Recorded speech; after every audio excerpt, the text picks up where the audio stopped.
ตอนเสาร์มาในหมอกเต็มเลยกลางคืนมันเย็นฉ่ำเลยน่าเจริญชาญที่สุดเลยไปปีกวิเวกไปพีภาษาไปตละธรรมอย่าปะทำน้ำหน่อยอันนี้ทำที่สัพยะที่สุดสำหรับนักภาวนาเฮาถ้าผู้ใดหวังต้องการความหลุดพ้นครูบาแนะน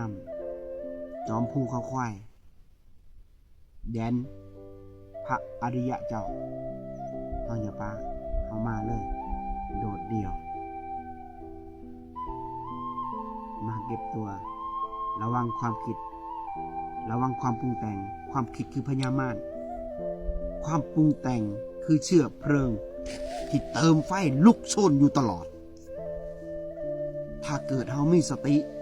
หับคู่เห็นตามความเป็นจริงตามสัจจะความจริงเพราะมันเกิดดับเกิดดับเกิดดับเกิดดับเฮามอบกายถวายชีวิตให้พระพุทธพระธรรมพระสงฆ์และองค์สัมมาสัมพุทธเจ้ายอมตายอย่าแหลนอย่าตามความคิดเพราะว่าความคิดนี่นะมันฝังเจ้าในความจำหลายภพหลายชาติเจ้าเกิดมาชาติใดเจ้าติดความคิดทุกภพทุกชาติถ้าเจ้าบ่ทำลายความคิดนะเจ้าสิลำบากในชาติต่อไปเพราะฉะนั้นจะได้เกิดมาเป็นคนแหละเจ้าทำลายมันซะความคิดตัวนี้มันเป็นสมมุติมันบ่แม่นวิมุตติถ้าเจ้าทำลายความคิดได้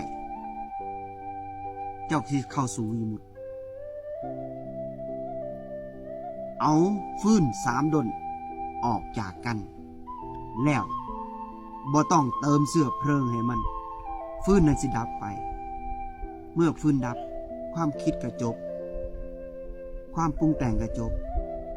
จะเข้าสู่วิมุตติออกจากโลกออกจากความทุกข์เพราะฉะนั้นเฮาอย่าประมาทจงรักษาศีลบำเพ็ญเพียรภาวนาเจริญฌานอยู่ต่อเนื่องๆเด้อนักปฏิบัติสาธุ